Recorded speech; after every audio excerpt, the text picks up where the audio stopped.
மத்தேயு 18:11. மனுஷகுமாரன் கெட்டு போனதை ரட்சிக்க வந்தார். ஹல்லேலூயா. ஆண்டவர் இயேசு வந்த மிக முக்கியமான ஒரு நோக்கம், ஒரு திட்டம், மனுஷகுமாரன் கெட்டு போனதை ரட்சிக்க வந்தார். இந்த உலகத்துல யாருமே கெட்டு போகக்கூடாது. அதுக்காக தான் இயேசு இந்த உலகத்துல வந்தார்.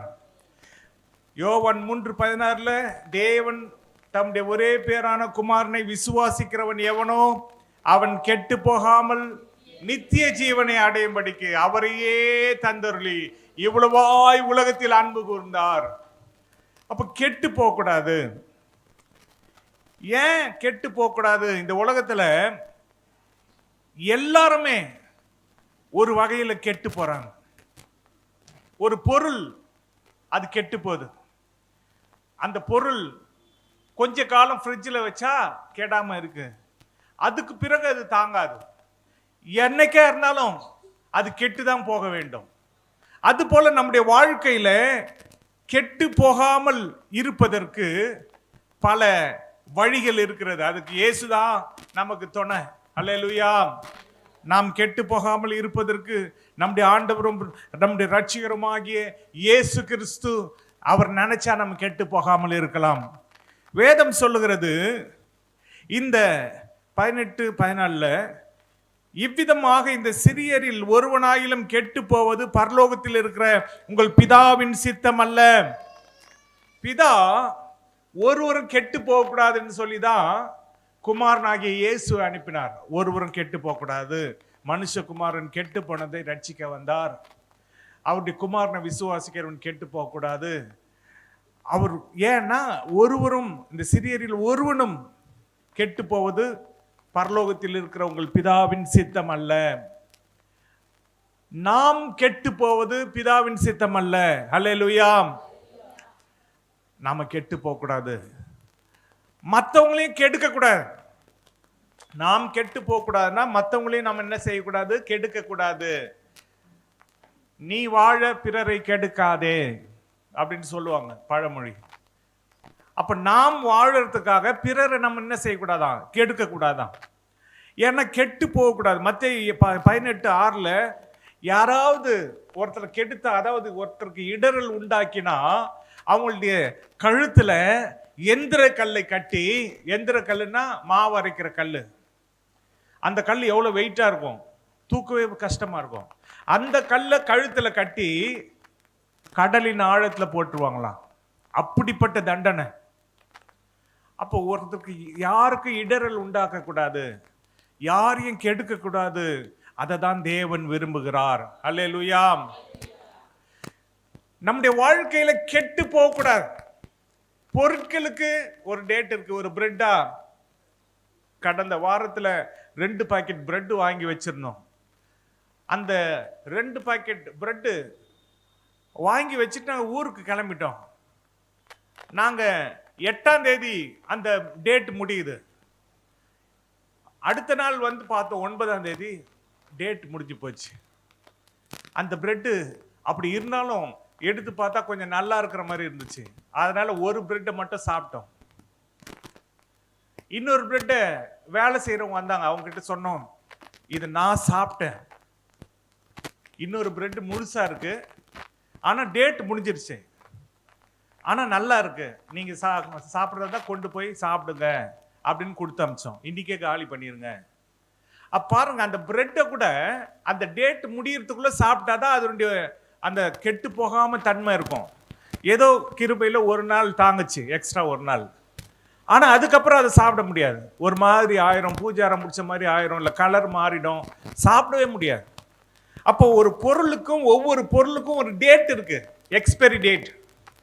அப்ப நம்முடைய வாழ்க்கையில நாம் கெட்டு போகாம இருக்க, எப்படி ஒரு ஃப்ரிட்ஜில் காய்கறி வச்சா கெட்டு போகாம இருக்கோ, அது போல நம் வாழ்நாளெல்லாம் சந்தோஷப்பட்டு களி கூற இயேசு நமக்கு தேவை. இயேசு இருந்தா நம்ம கெட்டு போக மாட்டோம். ஏன்னா மனுஷன் கூட நம்மள கெட்டு போகணும்னு நினைப்பான். இயேசு நம்ம கெட்டு போக கூடாதுன்னு நினைக்கிறாரு. பிதாவாகிய தேவன் நாம் கெட்டு போக கூடாதுன்னு நினைக்கிறாரு. அதனாலதான் மத்தேயு 18:10 இந்த சிறியரில் ஒருவரையும் அற்பமா எண்ணாதீங்க, அவங்களுடைய தேவ தூதர், அவங்க என்ன பண்ணுவாங்களாம்? பரலோகத்தில் என் பரமபிதாவின் சமூகத்தை தரிசிப்பாங்க. நாம் எல்லாருக்கும் தேவ தூதரை தேவன் நியமிச்சு வச்சிருக்கிறார். அது எத்தனை தூதர்னு நமக்கு தெரியாது. ஒரு தூதன் அப்படின்னா ஒன்றுன்னு சொல்லியிருப்பாரு. தேவ தூதர், தூதர்னா 2 பேரு இல்லை 4 பேரா இருக்கலாம், 5 பேரா இருக்கலாம், இல்லை 10 பேரா இருக்கலாம். பாதுகாப்பு படை. இப்போ பாருங்க, ஒரு ஜனாதிபதி, ஒரு முதலமைச்சர், ஒரு பிரதமர், இவங்களுக்கு கவர்னர், இவங்களுக்கெல்லாம் பாதுகாப்பு படை இருக்கும். நிறைய போலீஸ்காரங்க, நிறைய காருங்க. அப்போ நாம் யாரு? தேவனுடைய பிள்ளை. தேவனுடைய பிள்ளை நமக்கு இருக்கிறதுனால யார் தான் நமக்கு பாதுகாப்பா இருக்கிறாங்க? தேவ தூதர்கள். அல்லேலூயா. அதனால உங்க கூட எத்தனை தேவ தூதர் இருக்காங்களோ எனக்கு தெரியாது. உங்களுக்கு ஒரு 2 தேவ தூதரா இருக்கலாம், 2க்கு மேல.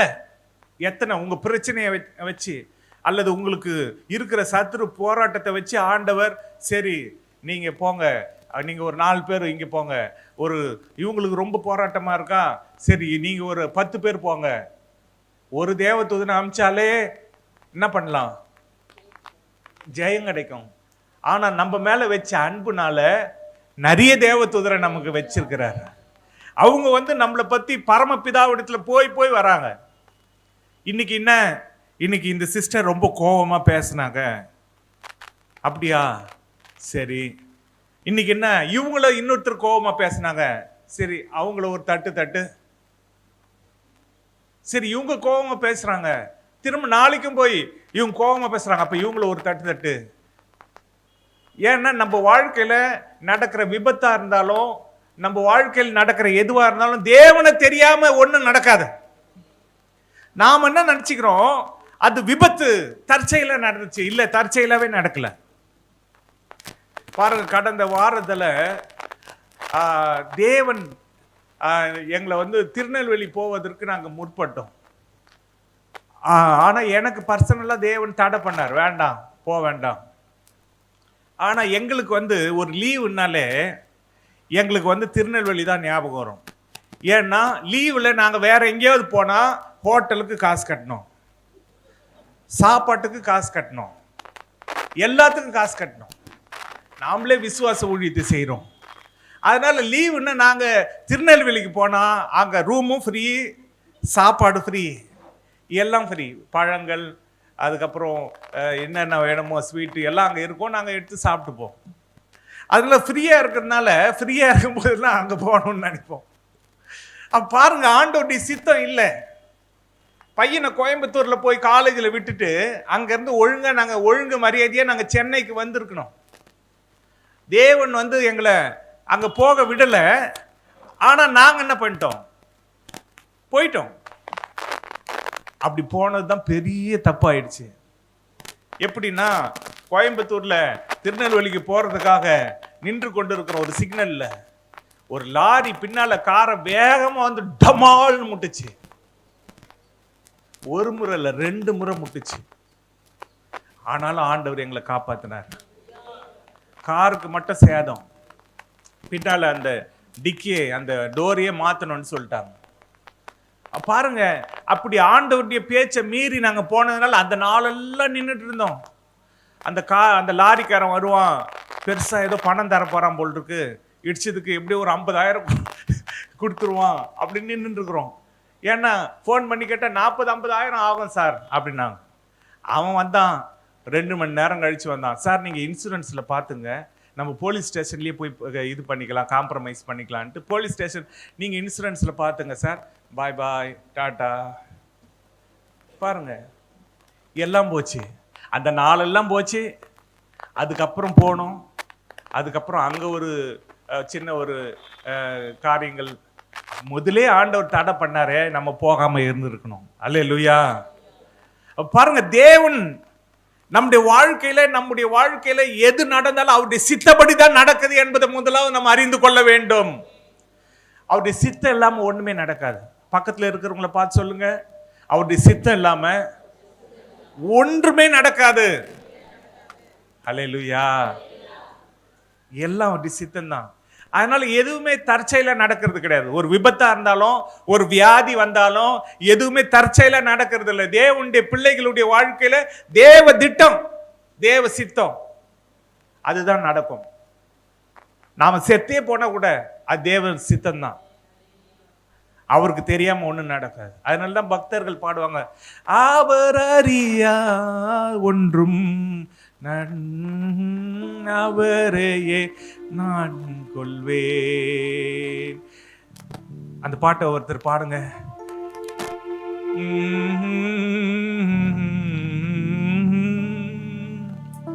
அந்த பாட்டு எப்படி வரும்?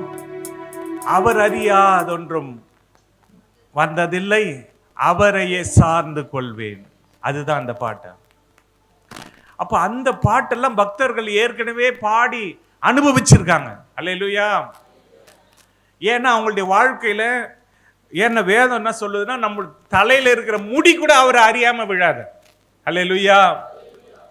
என்னுடைய பையன், 2வது பையன் கிம்மு சொல்லுவான், டேய் முடிய ஒழுங்கா வெட்டுறா. அவனுக்கு நிறைய முடி, நிறைய வளர்ப்பான். அவனுக்கு புரியல, சின்ன வயசு பையன். நீங்க மட்டும் தலையில ஷேவ் பண்ணி வச்சிருக்கீங்க. டேய் முடி கொட்டி போச்சுடா.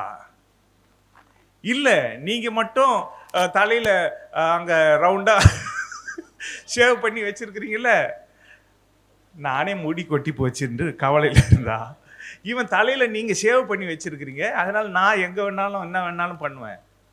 இல்லடா அது முடி கொட்டி போச்சுடா. அவனுக்கு புரிய மாட்டேன். அது ஏதோ நம்ம மாடலுக்கு ஷேவ் பண்ணி வச்சிருக்கிற மாதிரி அவன் நினைச்சுட்டு இருக்கிறான். பாருங்க, இப்படி நம்முடைய தலையில அது கூட ஒரு நல்லதுக்கு தான். நம்ம முடி கொட்டினாலும் நல்லதுதான். முடி கம்மியா இருக்கிறவங்களுக்கு ரொம்ப ஞானம் அப்படின்னு சொல்லுவாங்க. ஏன்னா அவங்களுக்கு மூளை அதிகமா இருக்குமா. அப்ப பாருங்க, நம்முடைய வாழ்க்கையில தேவன் தான். அவர் சொல்றாரு, உன்னால வெள்ளையாக்க முடியுமா, இது உன்னால கருப்பாக்க முடியாது. பெயிண்ட் அடிச்சுக்கிறாங்க சிலர். அப்ப பெயிண்ட் அடிச்சு நம்ம முடிய கருப்பாக்கினாலும் அது திரும்ப வெள்ளையா தான் ஆகும். அதனால தேவன் நமக்கு என்ன வச்சிருக்கிறாரோ அதுல நாம் உண்மையா இருக்க வேண்டும். அல்லேலூயா. அதனாலதான் தேவன் சொல்றாரு, இடரல் உண்டாக்காதே. அல்லேலூயா. இடரல் உண்டாக்க கூடாது. யாருக்கும் இடரல், மத்தேயு 18:6 இடரல் யாருக்கும் உண்டாக்காத. ஏன்னா இடரல் உண்டாக்குனா நமக்கு தண்டனை. இடரல் உண்டாக்காத அப்படின்னு சொல்லுங்க. பக்கத்துல இருக்கிறவங்களை பார்த்து இடரல் உண்டாக்காதீங்க. அல்லேலூயா. அப்புறம் இன்னொன்னு சொல்லுங்க, யாரையும் அற்பமா எண்ணாதீங்க.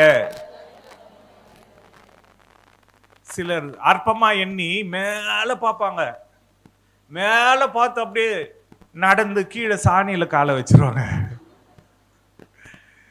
அப்புறம் அவமானப்பட்டு சாணியை தட்டின்னு இருப்பாங்க. செருப்பு, என்ன செருப்பு கழுவின்னு இருக்கீங்க? இல்ல மேல பார்த்த கீழே பார்க்காம விட்டுட்டேன். அப்படி மேல பார்த்து கீழே பார்க்காம விடாதீங்க. அல்லேலூயா. கீழையும் பார்க்கணும், மேலையும் பார்க்கணும். அதுக்கு தான் நடுவுலயே பாருங்க. அப்ப கீழையும் தெரியும், மேலையும் தெரியும். நடு நிலைமையில இருக்க வேண்டும். போய் மேலே பார்த்து பெருமையா பார்த்து கீழே நம்ம பாவத்துல விழுந்துடக்கூடாது, சேற்றுல விழுந்துடக்கூடாது, குழியில விழுந்துடக்கூடாது. அதனால நம்ம யாரையும் அற்பமா எண்ணக்கூடாது. நாம யாரையாவது அற்பமா எண்ணா தேவன் பெருமை உள்ளவர்களுக்கு எதிர்த்து நிற்கிறார், தாழ்மை உள்ளவர்களுக்கோ கிருபை அளிக்கிறார். நாம யாரையாவது அற்பமா எண்ணா அவங்களதான் தேவன் என்ன பண்ணுவார்? உயர்த்திடுவார். அதனாலதான் உங்களை யாராவது அற்பமா என்ன, அதுக்காக நீங்க என்ன பண்ணணும்? சந்தோஷப்படணும். சந்தோஷம் பொங்குதே, சந்தோஷம் பங்குதே அப்படின்னு நீங்க சந்தோஷமா பாட்டு பாடணும். ஏன்னா உங்களை அற்பமா என்றாங்களா, தேவன் உங்களை உயர்த்த போறாருன்னு அர்த்தம். அல்லேலூயா. தேவன் உங்களை உயர்த்த போகிறார். அதனாலதான் அவங்க உங்களை அற்பமா பாக்குறாங்க. அவங்க அற்பமா பார்த்ததுனாலே உங்களை உயர்த்துவார். விசுவாசிக்கிறீங்களா? அல்லேலூயா. அதனால நீங்க யாரையும் அற்பமா பார்க்காதீங்க. அவங்க உங்களை பார்த்தா பரவாயில்ல, உங்களை பரவாயில்ல. ஆனா தேவன் உயர்த்துவார்.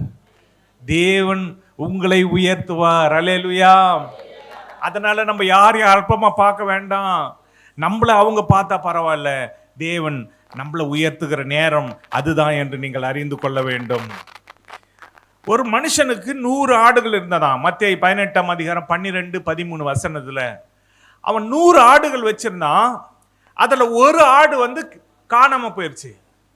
அவன் என்ன செஞ்சானா, 99 ஆடுகளையும் அங்கேயே விட்டுட்டு காணாம போன அந்த ஒரு ஆடை தேடி கொண்டு போறான். ஒரு பாட்டு இருக்கு, ஆடுகள் மொத்தம் 100, அதிலே துளைந்தது 1, எண்ணினான் மேய்ப்பன் நின்று இருந்தது 99, அலைந்தான் பள்ளங்கள் மேடு, முள்ளில் கிடந்தது ஆடு, எடுத்தான் மகிழ்வோடு மகிழ்ந்தான் அயலாரோடு, நான் தான் துளைந்தது ஆடு, என்னை கண்டெடுத்தார் என் இயேசு. இயேசு நம்மளை கண்டெடுத்தார்.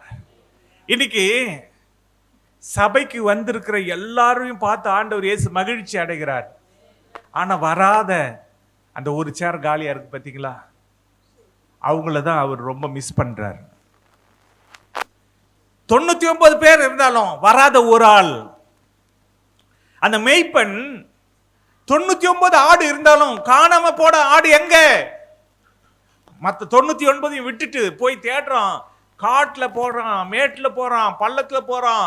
புதர்ல மாட்டிக்கிச்சா, இல்ல மலை மேல இருக்கா, மலைக்கு பள்ளத்துல விழுந்துருச்சா, குழியில விழுந்துருச்சா, போய் போய் போய் தேடுறான். அப்புறம் பார்த்தா ஒரு ஆடு முள்ளுல மாட்டி இருந்துச்சு. அந்த ஆட்டை மீட்டு கொண்டு சந்தோஷமா கொண்டாடுறான், விருந்து வச்சு கொண்டாடுறான், என் ஆடு கிடைச்சிருச்சுன்னு சொல்லி. அல்லேலூயா. அது போலதான் இயேசு நம்மளை சந்தோஷப்பட்டார். ஏன்னா ஒருவரும் கெட்டு போக அவர் வரல. மனுஷகுமாரன் கெட்டு போனதை ரட்சிக்க வந்தார். நீங்க கெட்டு போனவங்களா இருக்கிறீங்களா, உங்களை தான் ரட்சிக்க வந்தார். இயேசு இந்த உலகத்துல வந்த பொழுது பாவிகளை ரட்சிக்க கிறிஸ்து உலகத்தில் வந்தார். கெட்டு போனதை, பாவத்துல இருக்கிறவங்க, விபச்சாரக்காரர், வேசிக்கல்லர், இவங்களை ரட்சிக்க தான் இயேசு வந்தார். அதனாலதான் அவர் சொன்னார், யாருக்கு தான் வைத்தியம் தேவை? பிணியாளிகளுக்கு தான் வைத்தியம் தேவை. பிணியாளின்னா வியாதிஸ்தனுக்கு தான் வைத்தியர் தேவை, நல்லா இருக்கிறவங்களுக்கு வைத்தியர் தேவையில்லை. அது போல நல்லா இருக்கிறவங்களை பத்தி அவர் கவலைப்படல, கெட்டு போனவங்களை பத்தி தான் அவர் கவலைப்படுறாரு. இன்னைக்கு சபைக்கு வராதவங்களை பத்தி அவர் கவலைப்படுறாரு. பின்வாங்கி போனவங்களை பத்தி கவலைப்படுறாரு. ஐயோ உங்க கெட்டு போக கூடாதே. ஒரு வாரம் அவங்க சபைக்கு வரலன்னா தேவதூதர் போய் சொல்லுவாங்க, இன்னைக்கு சபைக்கு போல, இன்னைக்கு எங்க போயிட்டாங்க? பர்த்டே ஃபங்க்ஷனுக்கு போயிட்டாங்க. அப்படியா, சரி. இன்னொரு வாரமும் போலன்னா இன்னொரு தேவதூதனும் போய் சொல்லுவாங்க. 2-3 சான்ஸ் கொடுத்து பார்ப்பார். அதுக்கப்புறம் ஒரு தட்டு தட்டுவார், மட்டாய் தண்டிப்பார். அல்லேலூயா. அப்புறம் நமக்கு தெரியாது ஏன் இந்த பிரச்சனை வந்துச்சு, ஏன் இந்த போராட்டம் வந்துச்சுன்னு நமக்கே தெரியாது. ஆனா சபைக்கு போய் தேவனை ஆராதனை செய்யல, தேவனை துதிக்கல, அதனாலதான் இந்த பிரச்சனைன்னு ஒருத்தர் சொன்னாதான் புரியும். நிறைய பேருக்கு சொல்ல ஆள் இல்லை. நிறைய பேர் தங்களுடைய வாழ்க்கையில பிரச்சனை தானா வந்துச்சுன்னு நினைச்சுக்கிறாங்க. இல்ல, அந்த பிரச்சனை அனுமதிக்கிறவர் யாரு? தேவன். அதனால நம்முடைய வாழ்க்கையில நாம் கெட்டு போக கூடாது என்று விரும்புகிற நம்முடைய தேவன் அந்த ஆடே கெட்டு போக கூடாதுன்னு நினைக்கிறார். ஒரு ஆடே கெட்டு போக கூடாது. அந்த மேய்ப்பன் சந்தோஷப்பட்டான். தாவீது என்ற மேய்ப்பன் தன்னுடைய ஆடுகளுக்காக தன் ஜீவனை கொடுத்தான். அதான் உண்மையான மேய்ப்பன். தன் ஜீவனை எப்படி கொடுத்தாருன்னா, ஒரு முறை ஒரு சிங்கம் வந்தது. அந்த ஆட்டை மீட்கணும்னு சொல்லி சிங்கத்தோட போராடி சிங்கத்தை கொண்டு போட்டார். இன்னொரு முறை ஒரு கரடி வந்தது. அந்த கரடியை ஜெயிச்சார். உயிரை கொடுத்து, கொஞ்சம் விட்டா கரடி இவரை கொண்டு இருக்கும், கொஞ்சம் விட்டா சிங்கம் இவரை கொண்டு இருக்கும். ஆனா ஆடுகளை எப்படியாவது காப்பாற்றணும்னு சிங்கத்தை கொண்டு, கரடியை கொண்டு, அதுக்கப்புறம் தேவ ஜனங்களை காப்பாற்றுவதற்காக கோலியாத்தையும் கொண்டார். அல்லேலூயா. ஏன்னா ஆடுகள்னா நாம் தான். நம்மளை காப்பாற்றுறதுக்காக இயேசு தாவீதின் குமாரனாக வந்து பிசாசை ஜெயித்தார். நம்மளை காப்பாத்த, நாம் கெட்டு போக கூடாதுன்றதுக்காக. தாவீது கோலியாத்தை பார்த்து சொல்றாரு, சின்ன பையன் தாவீது, நீ நிந்தித்த இஸ்ரவேலின் ராணுவங்களின் தேவனுடைய நாமத்தினால நான் உன்னிடத்தில் வருகிறேன். அவன் சொல்றான், நான் என்ன நாயா, என்ன நீ கோல் எடுத்துன்னு வர?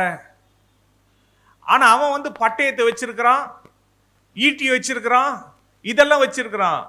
ஆனாலும் தாவீது சொல்றான், நீ நிந்தித்த இஸ்ரவேலின் ராணுவங்களின் தேவனுடைய நாமத்தினாலே நான் உன்னிடத்துல வரேன்னு சொல்லி பையில 5 கல் வந்து தேவனுடைய 5 நாமத்தை சிலர் சொல்றாங்க. அவர் நாமம் அதிசயம், ஆலோசனை கர்த்தர், நித்திய பிதா, வல்லமுள்ள தேவன், சமாதான பிரபு. அப்போ 5 கல்லு. அதுல ஒரே கல்லு என்ன பண்ணாரு, கோலியாத்தை அடிச்சு கீழே வீழ்த்திட்டாரு. ஒரு நாமம் போதும், இயேசு நாமம். ஒரு நாமம், ஒரு கல் அடிச்சா சாத்தான் பிளாட்டு. அப்போ அதனாலதான் இயேசு தாவீதின் குமாரனாக இந்த உலகத்துல வந்து சாத்தானை வீழ்த்தினார். தாவீது கோலியாத்தை வீழ்த்தினார், இயேசு சாத்தானை வீழ்த்தினார், சிலுவையிலே வெற்றி பெற்றார். இன்னைக்கு அவருடைய பிள்ளைகள் நாம். அவர் தேவனா இருக்கிறதுனால தேவ தூதரை நமக்கு பாதுகாப்புக்காக கொடுத்திருக்கிறார். ஹல்லேலூயா. அதனாலதான் நீ போகையிலும் ஆசீர்வதிக்கப்பட்டிருப்பாய், வருகையிலும் ஆசீர்வதிக்கப்பட்டிருப்பாய். நமக்கு இருக்கிற பாக்கியத்தை மாரி வேற யாருக்குமே கிடையாது. சில பெரிய பெரிய தலைவர்களுக்கு பாதுகாப்பு, அந்த பாதுகாப்பை மீறி என்ன பண்ணிடுறாங்க, சுட்டுறாங்க. ஆனா நம்மள சுட முடியுமா? ஆண்டவர் நினைச்சாதான் சுட முடியும். ஆண்டவர் தேவன் அனுமதிச்சாதான் சுட முடியும். அதனால நமக்கு தேவ தூதருடைய பாதுகாப்பை கொடுத்திருக்கிறார். அவரே, நான் உன்னை விட்டு விலகுவதும் இல்லை, உன்னை கைவிடுவதும் இல்லை. அவரே நம்மோடு கூட இருக்கிறார். சர்வ சேனைகள் நம்மோடு கூட இருக்கிறது. அதனாலதான் எலிசா வாழ்ந்த காலத்திலே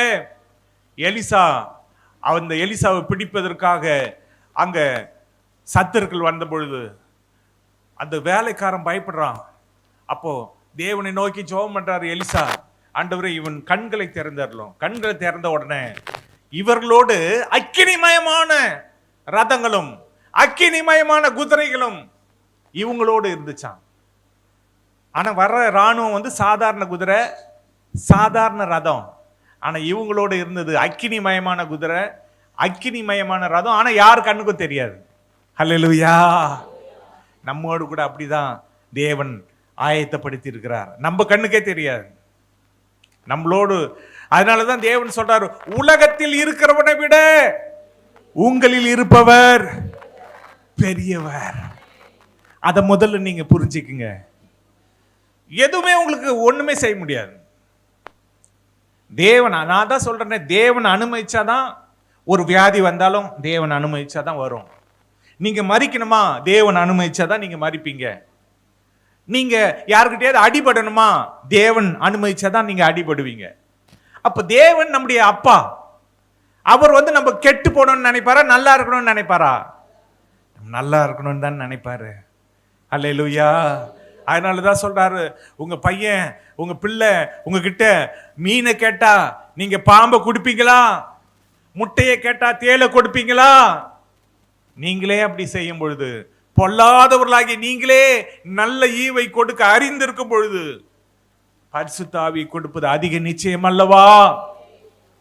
நீங்க பரிசுத்த ஆவியை பெற்ற எல்லாரோடும் தேவன் இருக்கிறார்.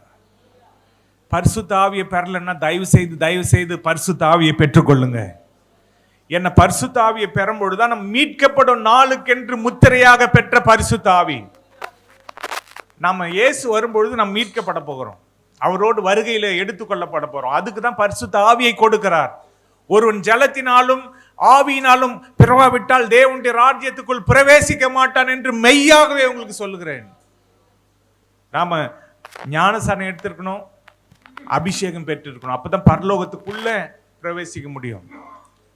ஒருவேளை நான் நினைக்கிறேன் ஞானசானம் மட்டும் எடுத்தவங்க பரலோகத்துக்கு உள்ள போகாம வெளியில உட்கார்ந்துட்டு இருப்பாங்களோ நோ தெரியல. உள்ள போறது முக்கியமா, வெளியில இருக்கிறது முக்கியமா? உள்ள போறதுதான் முக்கியம். அல்லேலூயா. அதனால ரெண்டும் தேவை. நான் ஞானசானம் எடுத்துட்டேன் அப்படின்னு நீங்க இருந்தா மட்டும் போதாது. ஜீவ புஸ்தகத்துல உங்க பேர் இருக்கும், ஆனா அபிஷேகம் பெறணும். இயேசு கிறிஸ்துவையே தேவன் என்ன பண்ணாரு? அபிஷேகித்தார். வல்லமையினாலும் பரிசுத்த ஆவியினாலும் அபிஷேகித்தார்.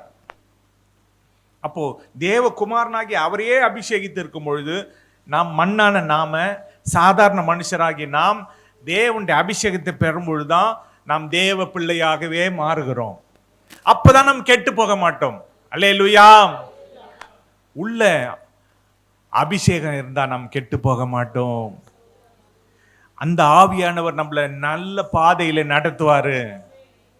நம்மளை இதுதான் நல்லது, இது கெட்டது, அப்போ நீ இப்ப போகாத, இப்படி போ. ஒரு முறை எங்க ஒய்ஃபும் நானும் கார்ல போயிட்டு இருக்கும் பொழுது நான் 2 பாதை, லெஃப்ட்ல ஒரு பாதை வருது, நேரா ஒரு பாதை வருது. அங்க யோசிக்கிறேன், ஷார்ட்கட்ல போலாமா நேரா போலாமா. எங்க ஒய்ஃபுக்கு டென்ஷன் ஆயிரும். கொஞ்சம் அவங்க தாமதமா லேட்டானா அவங்களுக்கு பிடிக்காது. என்ன யோசித்துட்டு இருக்கீங்க, லெஃப்ட்ல திரும்புங்க அப்படின்ன உடனே நான் என்ன பண்ணேன், ஆனா ஆண்டவர் சொல்றாரு நீ நேரா போப்பா. ஆனாலும் பக்கத்துல கண்ணில் பார்க்குற ஒய்ஃபுக்கு தான் பயப்படுவாங்க. அப்ப ஆண்டவருக்கு நம்ம, ஆண்டவரே நான் என்ன பண்றதுன்ற மாதிரி லெஃப்ட்ல திரும்பிட்டேன். திரும்பணும்னா டமால்னு காரை ஒரு ஆட்டோ இடிச்சான். சேதம் யாருக்கு சொல்லுங்க? எனக்கு தான் சேதம். காருக்கு ஒரு 25,000 ரூபாய் கிட்ட சேதம். அது இன்சூரன்ஸ்ல பண்ணா கூட அது சேதம் தானே. அப்ப ஆண்டவருடைய வார்த்தையை நிறைய நேரத்தில் நம்ம மனுஷருடைய வார்த்தைக்கு என்ன பண்றோம், முக்கியத்துவம் தரோம். சிலர் ஞாயிற்றுக்கிழமை தான் இந்த கல்யாணத்தை நடத்தணும் அப்படின்னு சொல்றாங்கன்னு வைங்க. ஐயோ இத்தனை வருஷம் நம்ம சபைக்கு வராங்களே, காணிக்கை கொடுக்குறாங்களே, தசம்பாங்க கொடுக்குறாங்களே அப்படின்னு ஞாயிற்றுக்கிழமை போய் கல்யாணத்தை நடத்தினா யாருக்கு சேதம்? கல்யாணத்தை நடத்துறவங்களுக்கும் சேதம், அந்த கல்யாணம் நடக்கிறவங்களுக்கும் என்னது கஷ்டம். நிறைய பேர் ஞாயிற்றுக்கிழமையில தான் வீடு பிரதிஷ்டை, ஞாயிற்றுக்கிழமை தான் கல்யாணம், பர்த்டே வருதுன்னா கூட ஒத்துக்கலாம், ஏன்னா அது அந்த நாளில் தான் வரும், அதனால சரி ஒத்துக்கலாம். பர்த்டே, முதல் பர்த்டே ஞாயிற்றுக்கிழமை வந்துருச்சு, சரி இங்கேயே கூட கேட்க என்ன பண்ணலாம், வெட்டி சாப்பிட முடிஞ்ச உடனே எல்லாருக்கும் ஒரு துண்டை நீங்க கொடுத்துடலாம். ஆனால் நிறைய பேர் கர்த்தருடைய நாளிலே கர்த்தரை அசட்டை பண்ற மாதிரி என்ன செய்யறாங்க. அதனாலதான் ஏசாயா 58ஆம் அதிகாரத்தில் கடைசி 2-3 வசனங்கள்ல பாத்தீங்கன்னா, கர்த்தருடைய நாளை நீங்க என்ன பண்ணணும், பரிசுத்தமாக எண்ண வேண்டும், உனக்கு இஷ்டமானதை செய்யாத, உன் சொந்த பேச்சை பேசாத, நீ ஓய்வு நாளை நீ மனமகிழ்ச்சி நாள் என்று எண்ணி அதை மகிமையாக எண்ணுவாயானால் பூமியின் உயர்ந்த இடங்களிலே ஏறி இருக்கும்படி பண்ணி உன் தகப்பனாகிய யாக்கோபுடைய சுதந்திரத்தால் உன்னை போஷிப்பேன். கர்த்தருடைய வாய் இதை சொல்லிற்று. அல்லேலூயா. கர்த்தர் நம்மளை போஷிக்கிற தேவனா இருக்கிறார். பூமியின் உயர்ந்த இடங்களில் நம்மளை ஏறி இருக்கும்படிக்கு பண்ணுவார். அதற்கு நாம் என்ன செய்யணும், அவருடைய நாளை கனப்படுத்த வேண்டும். நிறைய பேர் அற்பமா என்றது, ஊழியக்காரர் அற்பமா என்றது, பாட்டு பாடுற ஆராதனை நடத்துறவங்களை அற்பமா என்றது. இந்த சிறியரில் ஒருவரையும் நீங்க அற்பமா எண்ணக்கூடாது. ஏன்னா இந்த நாள் கர்த்தருடைய நாள்.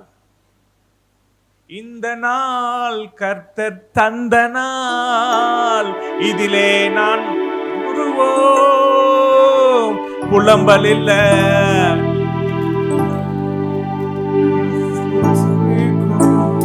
கொண்டாடுவோம், புலம்பல் இல்ல,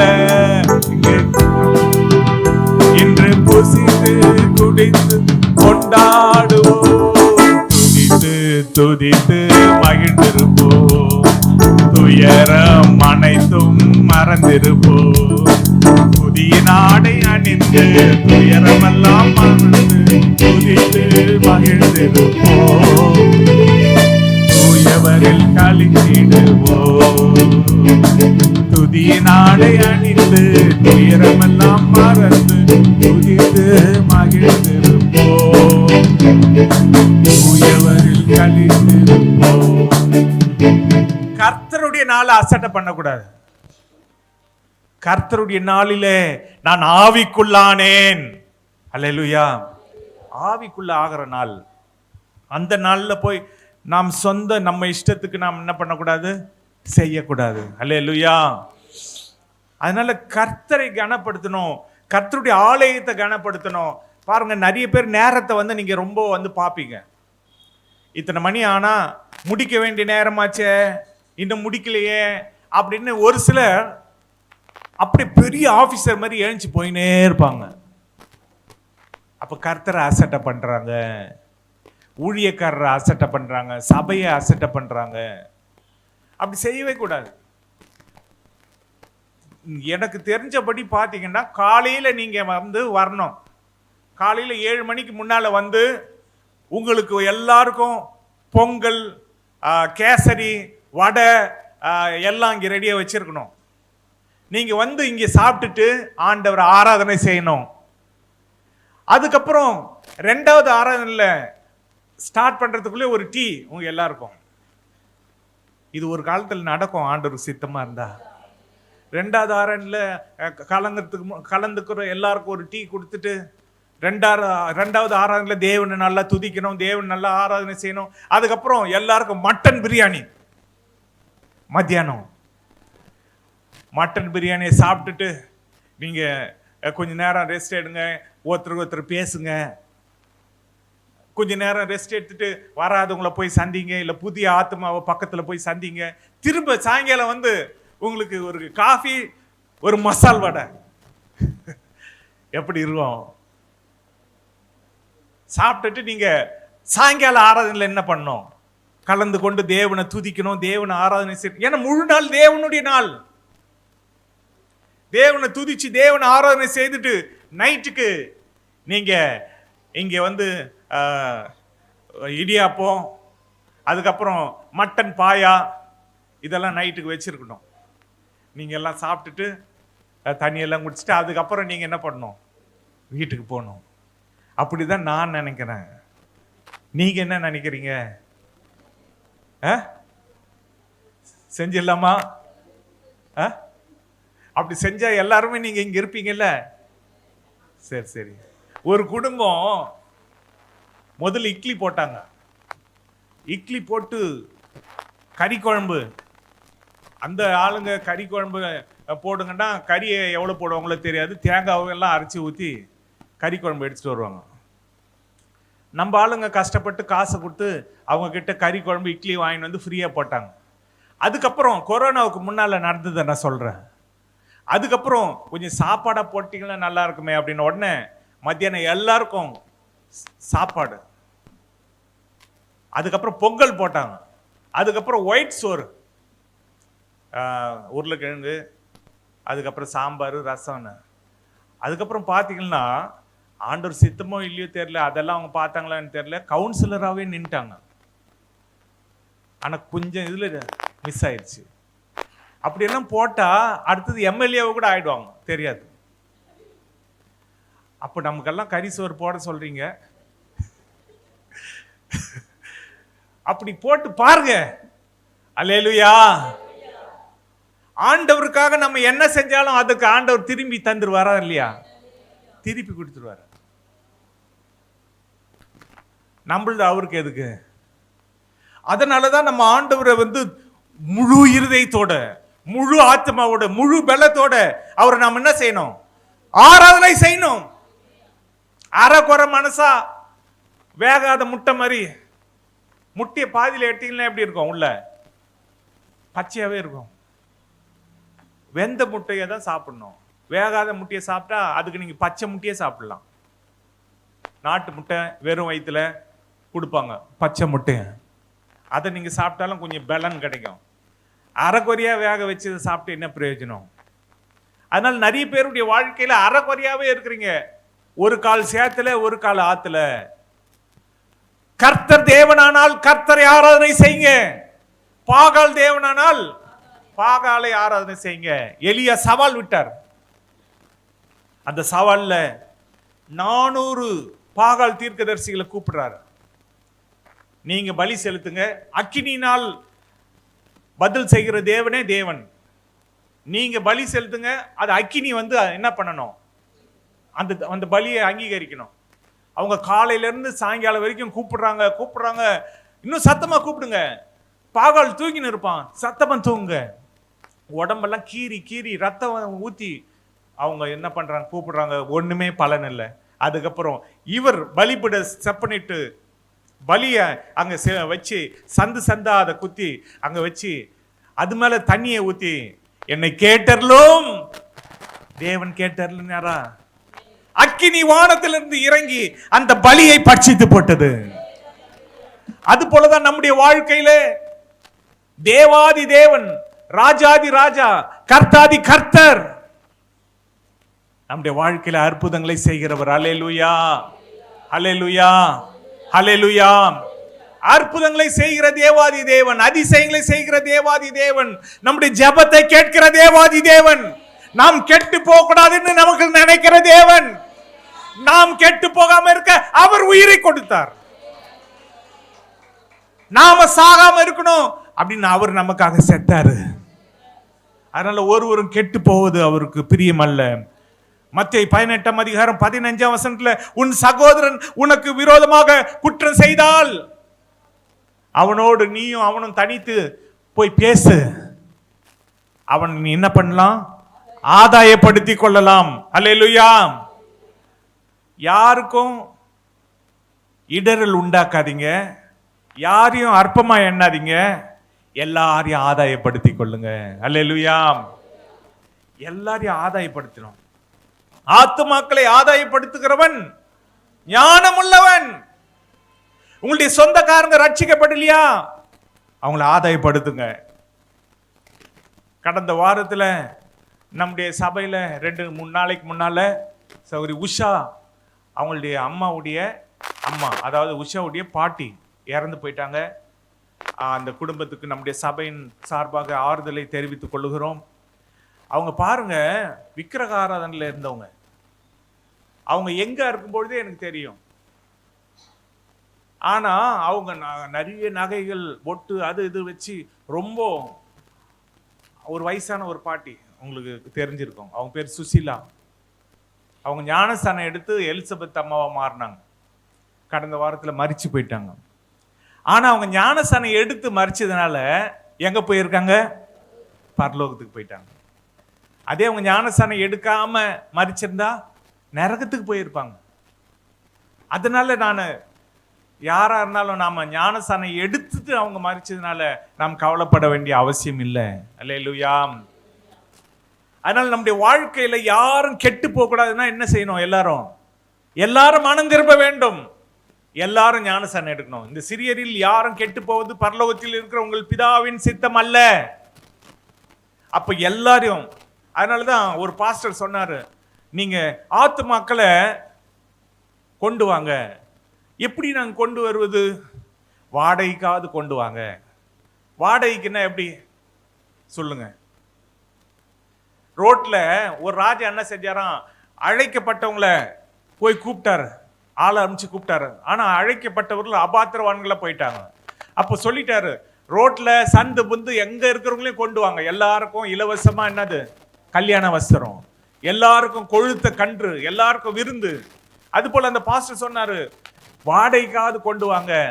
அப்படின்னா ரோட்ல பிச்சைக்காரங்க இருப்பாங்க. அந்த சிக்னல்ல பாத்தீங்கன்னா எத்தனை பிச்சைக்காரர் இருக்காங்க. அவங்கள நீங்க கூப்பிடுங்க, நீங்க வாங்க, எங்க கூட வாங்க, உங்களுக்கு நான் பிரியாணி வாங்கி தரேன். வருவாங்களா வரமாட்டாங்களா? சபை முடிஞ்ச உடனே அவங்களுக்கு பிரியாணி வாங்கி கொடுங்க. அப்போ நீங்களும் ஒரு நன்மை செஞ்ச மாதிரி இருக்கும். ஏன்னா அந்த பிச்சைக்காரும் ஒரு ஆத்மா தானே. அந்த ஆத்மாவும் ஆண்டவருடைய சமூகத்துல போய் சேரணும் இல்லையா? ஏன்னா ஒரு பாவி மனம் திரும்புவது நிமித்தம் பரலோகத்துல மிகுந்த சந்தோஷம். அதனால யாரும் கெட்டு போக கூடாது. அந்த ஒரு ஆத்மா ரட்சிக்கப்பட்ட பரலோகத்துக்கே சந்தோஷம். அப்போ பிச்சைக்காரங்களை கூட்டிட்டு வாங்க, ஏழைங்களை கூட்டிட்டு வாங்க, கஷ்டப்படுறவங்களை கூட்டிட்டு வாங்க. அவங்களுக்கு ஒரு வேளை சாப்பாடு கூட கொடுங்க. இல்லை அவங்களுக்கு எனக்கு ஒரு 100 ரூபாய் கொடுத்தீங்கன்னா நல்லா இருக்கும்னா 100 ரூபாய் கூட கொடுங்க. அந்த ஆத்மாவை எப்படியாவது நீங்க என்ன பண்ணணும்? ஆதாயப்படுத்தணும். அல்லேலூயா. என்ன ஆத்மாக்களை ஆதாயப்படுத்தினாதான் பரலோகத்துல நமக்கு சிநேகிதரை சம்பாதிங்க. பரலோகத்துல நீங்க சிநேகிதரை சம்பாதிங்க. அழிந்து போகிற பொருட்களினாலே சிநேகிதரை நீங்க சம்பாதிங்கன்னு ஆண்டவர் சொல்றாரு. ஏன்னா பரலோகத்தில் நம்மளை அப்பதான் அவங்க வந்து ஏற்றுக்கொள்வாங்க. இங்க வாங்க, இங்க வாங்க, அங்க வாங்கன்ட்டு நம்மளை கூப்பிடும் பொழுதுதான் அப்போ பரலோகத்துல நமக்கு சந்தோஷம் உண்டாகும். அல்லேலூயா. அப்ப நம்ம ஆளுங்க, நமக்கு தெரிஞ்சவங்க, நம்முடைய நண்பர்கள் எல்லாரையும் பரலோகத்துக்கு கூட்டின்னு போனோம். அவங்க முதல் போனா அவங்க நமக்காக காத்துட்டு இருப்பாங்க. நம்ம முதல் போனா நாம அவங்களுக்காக காத்துட்டு இருப்போம். நமக்கு தெரிஞ்சவங்க எல்லாம் பரலோகத்துல இருந்தா எவ்வளவு சந்தோஷமா இருக்கும். அல்லேலூயா. நம்ம சொந்தக்காரங்க எல்லாம் பரலோகத்துல இருந்தா எவ்வளவு சந்தோஷமா இருக்கும். அப்ப அவங்க எல்லாம் பரலோகத்துக்கு போகணும்னு நீங்க விரும்பணும், அதற்கான கிரியை செய்யணும். பாருங்க, என்னுடைய குடும்பத்துல என்னுடைய மாமாக்கள் ஒரு 2 பேர் 3 பேர், அதுல ஒருத்தர் வியாதியா இருக்காரு. அதுல 2 பேர் ஆண்டவரை ஏற்றுக்கொண்டாங்க. நான் போய் கெஞ்சுவேன், மாமா சர்ச்சுக்கு வாங்க சர்ச்சுக்கு வாங்கன்னு. என் மேல எல்லாருக்கும் ரொம்ப அன்பு. அதனால நான் கூப்பிட்டதுனால அவங்க வந்து என் கட்டாயத்தின் பேர்ல வந்தாங்க, தொடர்ந்து வந்தாங்க, ஞானஸ்நானம் எடுத்தாங்க, மனம் திரும்பினாங்க. அவங்க மரிக்கும் பொழுது இயேசுவின் பிள்ளையா மரிச்சாங்க. இப்ப பரலோகத்துல இருக்காங்க. அப்ப என் தாய் மாமன்கள் 2 பேர் பரலோகத்துல இருக்காங்க. நான் போனா அவங்க என்ன வரவேற்பாங்க. எங்க ஆயா பரலோகத்துல இருக்காங்க, தாத்தா பரலோகத்துல இருக்காங்க. அவங்கெல்லாம் நான் போனா சந்தோஷப்படுவாங்க. அப்போ நமக்கு அன்பானவங்க பரலோகத்துல இருந்தா எவ்வளவு சந்தோஷம். அல்லேலூயா. அதனாலதான் நாம அழிந்து போகிற பொருட்களினாலே ஆத்துமாக்களை ஆதாயப்படுத்த வேண்டும். இன்னைக்கு கிறிஸ்துவுக்காக நம்ம என்ன செய்கிறோம்? அக்கம் பக்கத்துல இருக்கிற மனுஷரையே ஆதாயப்படுத்தாம இருக்கிறோம். எங்க வீட்டுக்கு பக்கத்துல ஒரு அம்மா வாடகைக்கு இருந்தாங்க. அந்த அம்மாவை பத்தி நான் ஏற்கனவே சொல்லியிருக்கேன். ஒரு குழம்பு வைக்கணும்னா முதல் கடுகு வந்து கேட்பாங்க, அடுத்தது ஒரு முருங்கைக்காய் இருக்கான்னு கேட்பாங்க, அடுத்தது ஒரு தக்காளி இருக்கான்னு கேட்பாங்க, கொஞ்சம் புளி இருக்கான்னு கேட்பாங்க. எல்லாத்தையுமே மொத்தமா வாங்கி குழம்பு செஞ்சிருவாங்க, எங்க வீட்லயே வாங்கி. சரி, நீ கோவப்படாத, அன்பார், ஏன்னா அந்த ஆத்மா முக்கியம், ஆத்மா ஆத்மா அப்படின்ட்டு அந்த ஆத்மாவுக்காக எல்லாத்தையும் கொடுக்க சொல்லிட்டேன். ஒரு கருவேப்பிலை ஸ்டார்ட் பண்ணுவாங்க, திரும்ப ஏதாவது காய் இருக்கு, ஒரு வெங்காயம் இருந்தா கொடுங்களேன், ஒரு தக்காளி இருந்தா கொடுங்களேன் அப்படின்ட்டு திரும்ப இதே போல டெய்லி அந்த ஆத்மாவுக்காக பார்த்தோம். கடைசியில் அந்த ஆத்மா கிளம்பி வேற எங்கேயோ போயிடுச்சு, வீடு காலி பண்ணின்னு. அந்த ஆத்மா ரட்சிக்கப்படுற நேரத்தில் வேற சரி, ஆனாலும் நம்ம விதைச்சிருக்கிறோம், ஒரு நாள் ஆண்டவர் சந்திப்பார். அதனால அழிந்து போற பொருட்களால நீங்க என்ன பண்ணுங்க, ஆத்துமக்களை சம்பாதிங்க. அல்லேலூயா. நீங்க வந்து சம்பாதிக்காம இருக்காதீங்க, ஆண்டவருக்காக எதையாவது செய்யுங்க. ஏன்னா ஒருவரும் கெட்டு போக கூடாதுன்னு ஆண்டவர் இயேசு நினைக்கிறாரு. பிதாவாகிய தேவன் அதுதான் நினைக்கிறாரு, ஒருத்தரும் கெட்டு போக கூடாது. நீங்க கெட்டு போகாம இருக்கிறதுக்கு ஒரே வழி இயேசுதான். என்னைக்கு நீங்க பரிசுத்த ஆவியை பெறீங்களோ அன்னில இருந்து நீங்க கெடவே மாட்டீங்க. நீங்க மரிச்சாலும் உயிரோடு எழுச்சிருவீங்க. அல்லேலூயா. அதனால மீட்கப்படுற நாளுக்காக பரிசுத்த ஆவியை நமக்கு தேவன் கொடுத்திருக்கிறார். நமக்கு கொடுத்திருக்கிற பரிசுத்த ஆவியானவர் நம்மளை நல்ல பாதையிலே வழி நடத்துவார். நாம் கெட்டு போகாமல் இருக்க உதவி செய்வார். நாம தேவனுடைய சித்தத்தை செய்ய உதவி செய்வார். அது மட்டுமல்ல, அந்த சகோதரன் அந்த பாவம் செஞ்சான். மத்தேயு 25:34 இருந்து பேதுரு ஆண்டவர் இயேசுவை பார்த்து கேட்கிறார், ஆண்டவரே, என் சகோதரன் எனக்கு விரோதமாக குற்றம் செய்தால் அவனை எத்தனை தரம் மன்னிக்கணும்? அப்ப இயேசு சொல்றாரு, 70 தரம் மன்னி. அப்ப மன்னிக்கணும். இன்னைக்கு சொந்தக்காரங்களுக்குள்ள பிரச்சனை வந்தா என்ன தெரியுமா நடக்குதுங்க? சபையை தான் முதல் நிறுத்திடுறாங்க. இப்போ ஒரு நாத்தனாரு, ஒரு நாத்தினா, இன்னொருத்தர் யாரு, அண்ணியா, 2 பேர் பக்கத்துல உட்கார்ந்து ரொம்ப உறவாடிக்கிட்டு சபைக்கு வராங்கன்னு வைங்க. 2 பேருக்கு பிரச்சனைனா, அவ வர சபைக்கு நான் வரமாட்டேன் அப்படின்ட்டு 2 பேரும் போட்டி போடுவாங்க. ஊழியக்கார் நடுவில் மாட்டிக்கிட்டு, வாங்க சபைக்கு, அவ வந்தா நான் வரமாட்டேன்.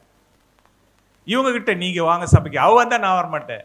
அப்புறம் கடைசியில் 2 பேருமே சபைக்கு வராம நின்றுவாங்க. அதுக்கப்புறம் ஒரு 2-3 மாசம் பார்த்தா 2 பேரும் ஒன்னா சாப்பிட்டு இருப்பாங்க, ஒன்னா இருப்பாங்க, சபைக்கு மட்டும் வரல. நாங்க என்ன குற்றம் செய்தோம்? எங்க மேல கோவத்தை காட்டுறீங்க, ஆண்டவர் மேல கோவத்தை காட்டுறீங்க, சபை மேல கோவத்தை காட்டுறீங்க. திரும்ப நீங்க என்ன பண்ணிக்கிறீங்க? அப்படி போய் ஒட்டிக்கிறீங்க, இப்படி போய் அப்படி சேர்ந்துக்கிறீங்க. இப்படிதான் நிறைய குடும்பத்தில் நடக்குது. அதனால எச்சரிக்கையா இருங்க. அன்பை மட்டும் காட்டுங்க, உங்க கோபத்தை காட்டாதீங்க. அல்லேலூயா. அன்பையே விதைங்க, அன்பையே கொடுங்க. ஏன்னா யாரும் கெட்டு போகக்கூடாது. அதன் மூலமா அவங்க பின்வாங்கிட போயிடக்கூடாது. நீங்க அவங்க மேல காட்டுற கோபத்தினால அவங்க ஆண்டவருடைய சபைக்கு வராம பின்வாங்கி போனா அதனுடைய பழி யாருக்கு? உங்களுக்கு தான். அதனால குடும்பமா வர தேவ பிள்ளைகள் எச்சரிக்கையா இருங்க. இது மாதிரி எத்தனையோ அனுபவத்தை நாங்க பார்த்திருக்கிறோம். எத்தனையோ அனுபவம், எத்தனையோ குடும்பங்கள் அப்படி வராம போய் இருக்கிறாங்க. அதனால இந்த கடைசி நாட்கள்ல நாம் ஒருவரும் குற்றம் செஞ்சா அவங்களை எத்தனை முறை வேணாலும் என்ன பண்ணுங்க? மன்னிச்சிருங்க, மன்னிச்சிருங்க, மன்னிச்சிருங்க. பக்கத்துல கையை பிடிச்சி நான் உங்களை மன்னிக்கிறேன்னு சொல்லுங்க. இயேசு உங்களை மன்னிப்பார் சொல்லுங்க. ஹல்லேலூயா. சில குடும்பங்கள்ல மாமியார் மருமகள் மன்னிக்காம, மாமியார் ஒரு தனி சாப்பாடு, மருமகள் ஒரு தனி சாப்பாடு, நடுவுல மாட்டின்னு இருக்கிற மகன், நடுவுல மாட்டின்னு இருக்கிற புருஷன், அவனுடைய நிலைமை என்ன ஆகும்? மாமியார் கூப்பிட்டு இந்த சாப்பாடு சாப்பிட்டுப்பா, அவங்க அம்மா கூப்பிடுவாங்க. மனைவி, ஏய் நான் சாப்பிட்ற செய்யற சாப்பாடு சரியில்லையா, என் குழம்பு சரியில்லையா, இது சரியில்லையா, அங்க போய் சாப்பிட்ற, இங்க சாப்பிடு. அப்போ ஒரு சிலர் என்ன பண்ணுவாங்க? ரெண்டு இடத்துலயும் சாப்பிடுவாங்க. ஹல்லேலூயா. என்ன மாதிரின்னு வச்சிங்களேன். அத்தனை குண்டா இருக்கணும் இன்னும் தெரியல. அப்படிலாம் இல்லை, சும்மா ஒரு பேச்சுக்கு சொன்னேன். அப்புறம் இங்க சண்டை வச்சிடாதீங்க.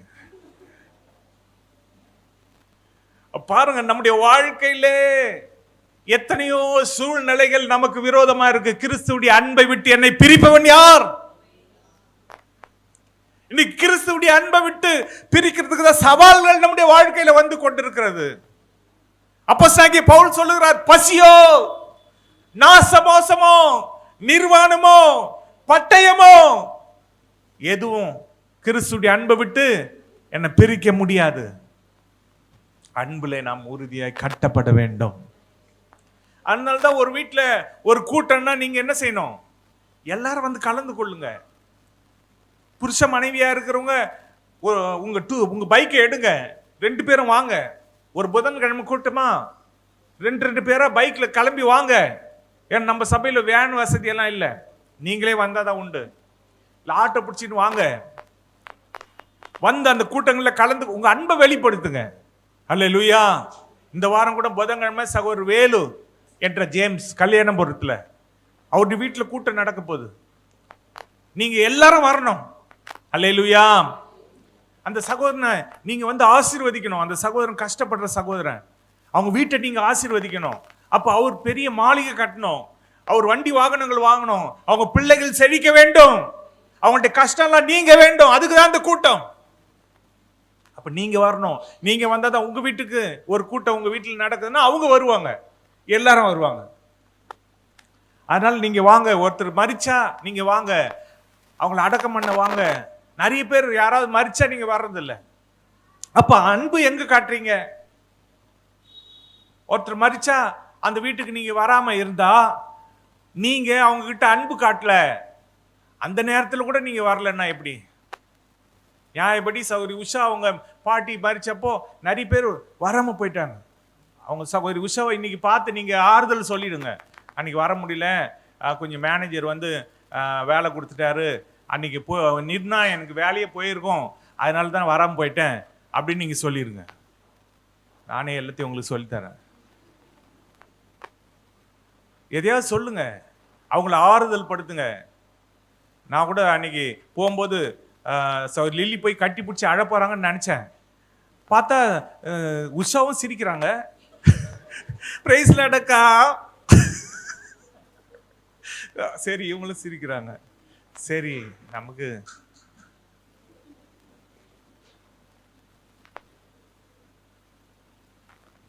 நிறைய பேர் எப்ப சிரிக்கணும்னே அவங்களுக்கு தெரியாது. செத்து போன இடத்துல வந்து சிரிச்சுக்கிட்டு நல்லா இருக்கிறீங்களா, விட்டா பணத்துக்கு மேலேயே கை கொடுத்து நல்லா இருக்கிறீங்களா அப்படின்னு பேசிப்பாங்க போட்டு. இப்படிதான் நிறைய பேர் நடக்கிறாங்க. அந்த குடும்பம் என்ன நினைப்பாங்க? அந்த குடும்பத்துல அப்படி நடிக்கவாவது நடிங்க.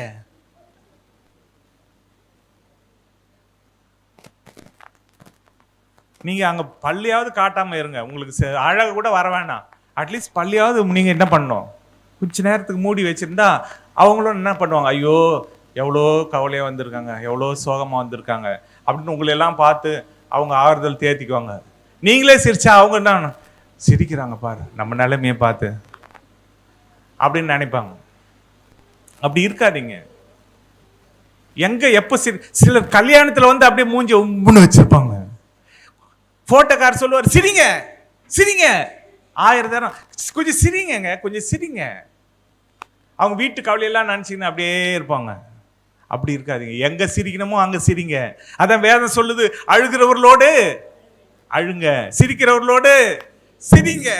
அல்லேலூயா அல்லேலூயா அல்லேலூயா. இன்னைக்கு தேவன் உங்களை நினைத்திருக்கிறார். நீங்க கெட்டு போவது தேவனுடைய சித்தம் அல்ல. நீங்க ஆசீர்வாதமா இருப்பீங்க, நீங்க நல்லா இருப்பீங்க.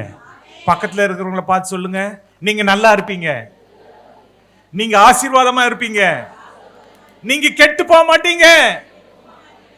அல்லேலூயா. நீங்க இப்ப அவங்களுக்கு தீர்க்க தரிசனம் சொல்லி இருக்கிறீங்க.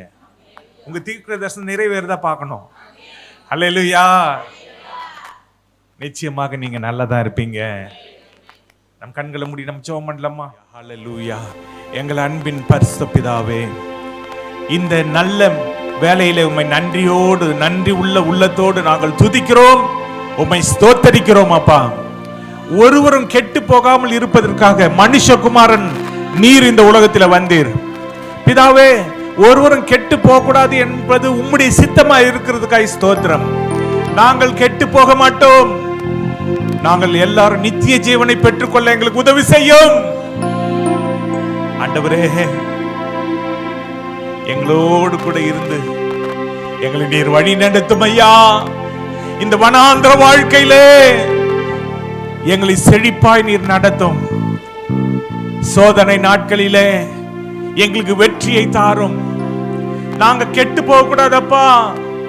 நாங்க உமக்காய் வாழ வேண்டும், உமக்காய் ஆத்துமாக்களை ஆதாயப்படுத்த வேண்டும். எங்கள் ஒவ்வொருவருக்கும் நீர் உதவி செய்யுங்கப்பா. அதனால வந்த தேவனுடைய பிள்ளைகள் அத்தனை பேரையும் நீர் ஆசீர்வதியும். அவர்கள் கெட்டு போகாமல், அவர்கள் பிள்ளைகள் கெட்டு போகாம, அவங்களுடைய குடும்பம் கெட்டு போகாம அவர்கள் நீர் ஆசீர்வதித்து அனுப்பும் ஐயா. உமக்கே நன்றி அப்பா. மீட்பெரும் ரட்சகருமாக எங்கள் இயேசு கிறிஸ்துவின் நாமத்தில் ஜெபிக்கிறோம் எங்கள் பரிசுத்த பிதாவே.